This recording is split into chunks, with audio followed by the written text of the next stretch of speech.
Ngayon, ito ang cuts dyan. Ano ang corruption? Hindi lahat. I repeat, the caveat, hindi lahat. Yung iba ang racket ganito. Oh, may project ka good for eskwelahan o road. So, ibigay sa iyo yan. Galing sa speaker. Ngayon, yung corrupt na congressman, pagbigay niyan, meron na siyang kontraktor. So, yan ang marinig ninyo, kayong mga Pilipino, yan ang naririnig ninyong 3 to 40% kunin niya. Kaya yung proyekto, yung daan, pabaluktot-baluktot yung building, hindi natatapos. 30 to 40, Mayor. Makita kayo ng mga building na hindi tapos. So, ang yan ang korupsyon. Yan ang korupsyon sa Congress. Galing ako doon. Yan sila pulong. Alam nila yan. Yung anak ko.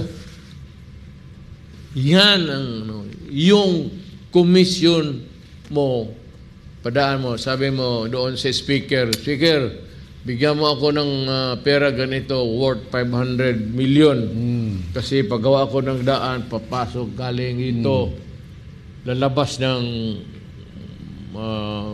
somewhere in Bukidnon. Galing dito lang sa ngan.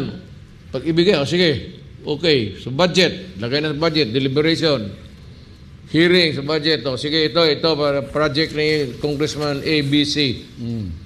Pagdating sa kay Congressman B, yung project niya ganito, meron na siyang kontraktor. Siya ang mamili. Pero dapat bidding talaga yan. Pero yung bidding nila, bidding laway. Yung bidder 1, 2, 3, and 4, puro kanyang tao yan. Kanya yan.